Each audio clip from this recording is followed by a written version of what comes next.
1965 yılının o lanetli günü Erengel Adası Sovyet bombardımanın cehennemine dönüşmüştü. Gökyüzünden yağan ateş toprağı kavuruyor, masum hayatları birer birer yutuyordu. Aile mezarları anılarla birlikte yanıp kül olurken küllerin arasından bir çocuk hayatta kalmayı başarmıştı. Sergey Kalimnik. Savaşın yıkımında tek başına kalan Sergey, büyüdükçe utançla birlikte öğrenecekti ki gerçek güç ancak en derin acıların peşinden gelirdi. Bu acı onun gelecekteki karanlık imparatorluğunun temeli olacaktı. Yıllar sonra Sergey'nin adı yeraltı dünyasında fısıltılarla anılmaya başlandı. Teok'taki bir hapishaneden ele geçirdiği kamera kayıtları onun elinde bir silaha dönüşmüştü. Gulas Tepes.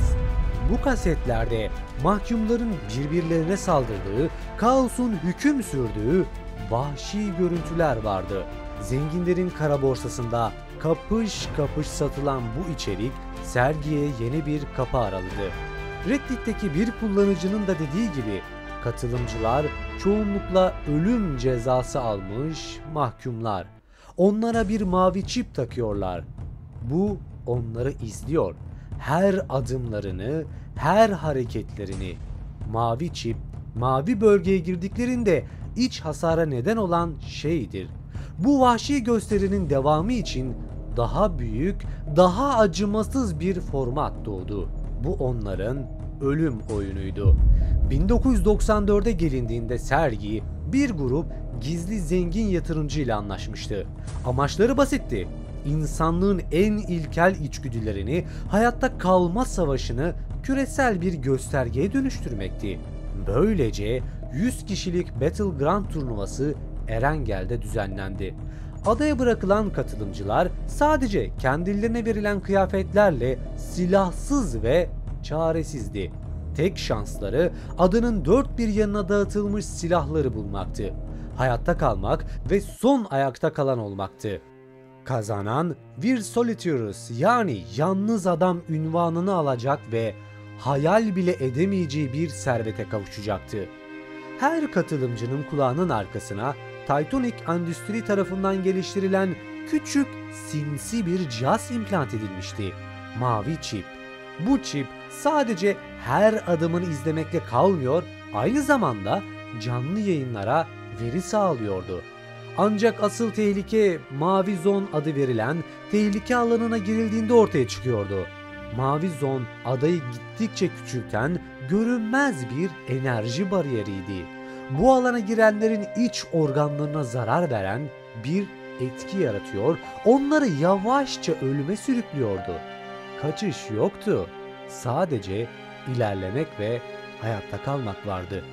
Erengel'in ilk turnuvasının başarısı Battlegrounds oyunlarının küresel bir fenomene dönüştürdü.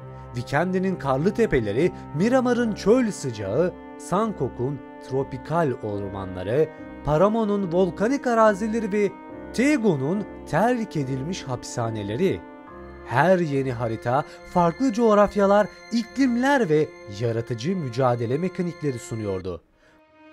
Bu zenginler için sadece birer eğlence kaynağı değil, aynı zamanda insan davranışları üzerine paha biçilmez bir veri madeniydi.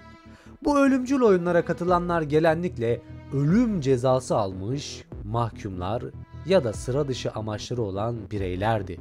Bazısı özgürlüğüne kavuşmak için mücadele ederken bazısı sistemi ifşa etmeye çalışıyordu.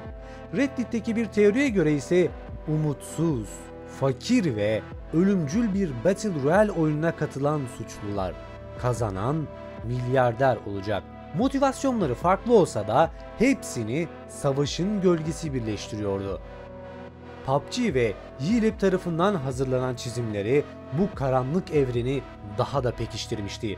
Titanic firmasının mavi çipi, kale gibi kontrol merkezleri, Sergey'nin hikayesi ve kazananların öykülerine dair ipuçları oyunun arkasındaki derin ve rahatsız edici gerçeği gözler önüne seriyordu. Ancak bu sadece görünen yüzüydü. Rüzgar Lina'nın yüzünü kamçılıyordu. kollarındaki dövüş yeteneğiyle nam salmış, hapisteki kayıtları bozmak isteyen bir mahkumdu. O, kulağının arkasına takılan mavi çipin soğuk hissi kaderinin mühürlendiğini hatırlıyordu. Planörden aşağıya Erengel'in yeşil düzlüklerine doğru süzülürken adının kendisinden çok arka planda parlayan dev ekranları gördü. Milyarlarca göz bu kanlı gösteri izlemek için oradaydı. Her bir düşüş bir başlangıçtı. Lina iniş yaptığı ormanlık alanda hızla bir sırt çantası ve tabanca buldu. Yalnız değildi. Kısa süre sonra küçük bir grubun lideri Marcus'la karşılaştı.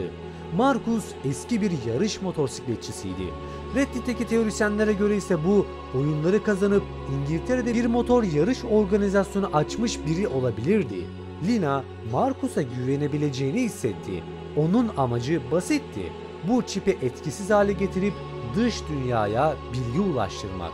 Bu vahşeti ise ifşa etmek istiyordu. Bir anda Lina'nın kulağındaki implant alarm vermeye başladı. Mavi alan kapanıyordu. İçinden dışına çıkmak gerekiyordu. Çip kemiklerinin içinde çatlaklar hissediyormuş gibi bir ağrı yayıyordu. Marcus hızla yarısını sardı. Ama Lina'nın hafızasında bu acının kayıtları kalıcılaşmaktaydı.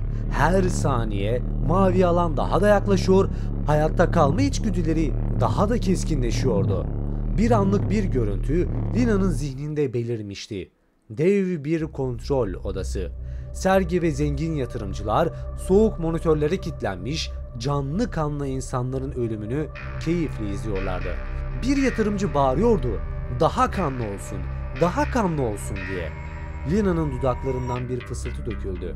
Bu sadece izlenme uğruna düzenlenmiş bir gösteri.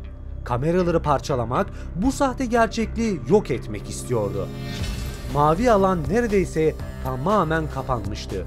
Lina ve Marcus son kalan birkaç kişiyle birlikte dar bir alana sıkışmıştı. Bir anlık duraksamanın ardından Lina gözlerinde kararlılıkla Marcus'a baktı. "Yeter" dedi. İkisi kalanları etkileyerek bir isyan başlattı. İzleyiciler şok içindeydi. Sunucular panik atak geçiriyor, dev ekranlar titriyordu. Mavi çip kritik duruma gelmiş, hatta kilitlenmişti. Katılımcılar birbiriyle çatışmak yerine bu sahte oyunun yaratıcılarına karşı birleşti. Lina finalde Sergey'e canlı yayın aracılığıyla bir mesaj gönderdi. "Bu çarkı durduracağız" sloganı kalabalığa yayıldı. İsyanın ateşi tüm adayı sarmıştı. Lina hayatta kalmayı başardı. Oyun bitmemişti. Sadece yeni bir aşamaya geçmişti. Ubisoft ve PUBG evrenindeki direniş grubu onunla temasa geçti. Kameralara, çip sistemine erişip dünyaya sızdıracak kodlar verildi. Artık oyun içinden oyuna karşı oynama vaktiydi. Gerçek savaş şimdi başlıyordu. Eğer buraya kadar izlediysen videoyu beğenmişsin demektir. Kanalıma abone olabilir, videoyu beğenebilir ve en önemlisi teorileriyle yorumlarda destekleyebilirsin. Başka bir videoda görüşmek üzere. Kendine iyi bak, hoşça kal.